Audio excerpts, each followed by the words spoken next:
નમસ્કાર, આપ જોઈ રહ્યા છો વીટીવી ન્યૂઝ. હું છું આપની સાથે વત્સલ. બુલેટિનની શરૂઆત કરીશું ભાવનગરથી. ભાવનગરના મહુવાની જનરલ હોસ્પિટલમાં ઘોર બેદરકારી સામે આવી છે.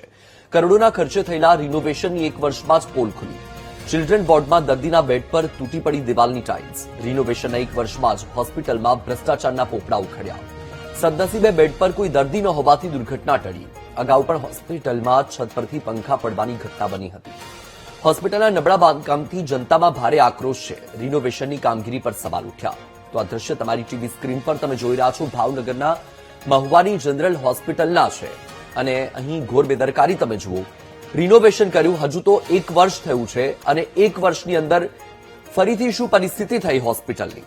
કરોડો રૂપિયાનો ધુમાડો કરવામાં આવ્યો, કરોડો રૂપિયાનો ખર્ચ કરવામાં આવ્યો અને એ ખર્ચે થયેલું રિનોવેશન કે જે એક વર્ષમાં જ પોપડા ઉખડી રહ્યા છે. ચિલ્ડ્રન વોર્ડમાં દર્દીના બેડ પર જ દિવાલની ટાઇલ્સ તૂટી પડી. રાહતની વાત તો એ છે કે બેડ પર કોઈ દર્દી ન હતું. ચિલ્ડ્રન વોર્ડ છે, કોઈ બાળક ન હતું. કોઈ અનિચ્છનીય ઘટના બને તો જવાબદાર કોણ? કરોડો રૂપિયાનો ખર્ચ કરવામાં આવ્યો, રિનોવેશન કરવામાં આવ્યું અને એક વર્ષમાં જો આ પરિસ્થિતિનું નિર્માણ થતું હોય તો રિનોવેશનની કામગીરી પર ચોક્કસથી સવાલ ઉઠે. બાળકોના વિભાગમાં દિવાલમાંથી 4:15 ની આજુબાજુ લાદી પડેલ છે. જે દરમિયાન ત્યાં કોઈ દર્દી કે કોઈ વ્યક્તિ હાજર ન હોય, ત્યાં કોઈ જાનહાની હાલમાં થયેલ નથી. જ્યારે પંખાને ઉપડ્યું ત્યારે તાત્કાલિક પગલાં લઈ એના પંખાને બદલી નાખવામાં આવેલ છે અને આ જે બનાવ બન્યો છે તે બાબત ઉપર પીઆઈયુમાં જાણ કરવામાં આવશે અને જે લોકો કહે એ પ્રમાણે કરવામાં આવશે.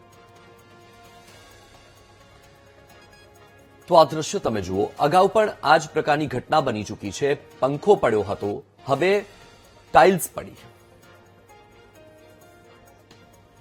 આ મુદ્દે વધુ માહિતી આપી રહ્યા છે સંવાદદાતા કિશન બારૈયા. કિશન, ભ્રષ્ટાચારના પોપડા ઉખડી રહ્યા છે. હોસ્પિટલ તંત્ર તરફથી શું પ્રતિક્રિયા, કોઈ તપાસ કે કેમ, શું માહિતી? મહુવામાં આવેલી જનરલ હોસ્પિટલમાં ફરી એકવાર બેદરકારી સામે આવી છે. વાત કરીએ તો થોડા દિવસ પહેલા જે મહિલા દર્દી છે તેના ઉપરથી જે પંખો પડ્યો હતો તેવી વાત સામે આવી છે. તેના વિડીયો પણ સામે આવ્યા હતા. તેમને ઈજાઓ પણ થઈ હતી. ત્યારબાદ ફરી એકવાર જનરલ હોસ્પિટલની બેદરકારી સામે આવી છે. વાત કરીએ તો જે દિવાલ હોય છે, દિવાલની ઉપર જે લગાવેલી જે સ્ટાઇલ હોય છે તે સ્ટાઇલ દર્દીના બેડ ઉપર પડી છે. સમગ્ર ઘટનાની વાત કરીએ તો વારંવાર આવી બેદરકારી સામે આવી રહી છે. તેને લઈને હોસ્પિટલ તંત્ર ઉપર પણ સવાલ ઉઠી રહ્યા છે.